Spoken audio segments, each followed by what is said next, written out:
नमस्कार, India daily के digital platform पर आप सभी का बहुत बहुत स्वागत है। मैं हूं आपके साथ गीतू चौहान। प्रधानमंत्री नरेंद्र मोदी ने आज गुरुवार को मुंबई में अपने ब्रिटिश समकक्ष कीर स्टार्मर के साथ बड़े स्तर पर चर्चा की है, जिसमें रक्षा और सुरक्षा के साथ व्यापार और क्रिटिकल टेक्नोलॉजी के क्षेत्रों में भारत और ब्रिटेन के संबंधों को मजबूत करने पर जोर दिया गया। ब्रिटेन के शीर्ष नेता अपने देश के 125 अहम व्यापारिक नेताओं, उद्यमियों और शिक्षाविदों के एक प्रतिनिधिमंडल के साथ कल बुधवार सुबह 2 दिन की यात्रा पर मुंबई पहुंचे और स्टार्मर की भारत यात्रा दोनों देशों द्वारा एक ऐतिहासिक मुक्त व्यापार समझौते यानी कि फ्री ट्रेड पैक्ट पर हस्ताक्षर करने के करीब 2.5 महीने के बाद हुई है, जिससे कि बाजार में पहुंच बढ़ेगी और टैरिफ में खासी कमी आएगी। साथ ही साल 2030 तक द्विपक्षीय व्यापार दुगना होने की भी उम्मीद है, यानी एक बहुत बड़ा फायदा दोनों देशों को इस डील के बाद होने जा रहा है। तो इससे पहले प्रधानमंत्री मोदी की जुलाई में लंदन यात्रा के दौरान दोनों देशों के बीच ये व्यापार समझौता पक्का हुआ था। तो ब्रिटिश पीएम स्टार्मर ने कल बुधवार को इस बारे में कहा था कि ये व्यापार समझौता दो तरफा विकास के लिए एक लॉन्च पैड की तरह है, जिसके तहत भारत 2028 तक दुनिया की सबसे बड़ी वैश्विक अर्थव्यवस्था बन जाएगा। उन्होंने आगे कहा कि हमने जुलाई में भारत के साथ एक बड़ा व्यापार समझौता किया था, जो किसी भी देश द्वारा सबसे सुरक्षित तरीका है। लेकिन कहानी यहीं खत्म नहीं होने जा रही। विकास के लिए समझौते के बेहद अहम बताते हुए पीएम स्टार्मर ने कहा कि ये महज कागज का एक टुकड़ा नहीं है, ये विकास का एक लॉन्च पैड है। भारत 2028 तक दुनिया की तीसरी सबसे बड़ी अर्थव्यवस्था बनने वाला है और उसके साथ व्यापार तेज और सस्ता होने वाला है। तो ऐसे में हमारे सामने आने वाले अवसर बेजोड़ हैं। माना जा रहा है कि दोनों नेताओं के बीच बातचीत में भारतीय पक्ष की ओर से ब्रिटेन की धरती से कुछ खालिस्तान समर्थक तत्वों की गतिविधियों पर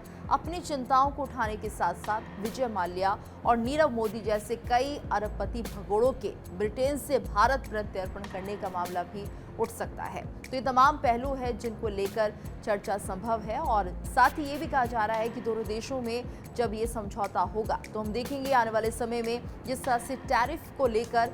मामला फंस रहा है यूएसए के साथ, तो वो थोड़ा हल्का पड़ सकता है। यानी भारत लगातार ये कोशिश कर रहा है कि दूसरे देशों के साथ वो अपने संबंधों को और ज़्यादा बेहतर करे और एक तरह से समझौते का जो सिलसिला है वो लगातार बढ़ता हुआ दिखाई दे रहा है। और अब ऐसे में हम देख रहे हैं कि इन दोनों देशों के समझौते के साथ जब ये देश आगे तरक्की करेंगे तो नए अवसर मिलेंगे और दोनों देशों के लिए एक जो राह है वो आसान होती हुई दिखाई देगी। वहीं आपको बता दें कि इससे पहले पीएम स्टार्मर और दिग्गज फुटबॉल खिलाड़ी माइकल ओवेन ने कल मुंबई के कुपरेज फुटबॉल मैदान का भी दौरा किया था और प्रीमियर लीग कम्युनिटी शोकेस कार्यक्रम के दौरान युवा भारतीय फुटबॉल खिलाड़ियों और कुछ कोचों से बातचीत भी की थी। तो पिछले साल जुलाई में प्रधानमंत्री बनने के बाद स्टार्मर पहली बार भारत दौरे पर आए हैं और उम्मीद की जा रही है कि उनका ये दौरा बहुत ज़्यादा बेहतरीन रहने वाला है। आने वाले समय में हम देखेंगे किस तरह से दोनों देशों के संबंध जो हैं वो बहुत ज़्यादा बेहतर होंगे और शायद भारत ने जिस तरह से अपने संबंधों को और ज़्यादा प्रगाढ़ बनाने की कोशिश की है।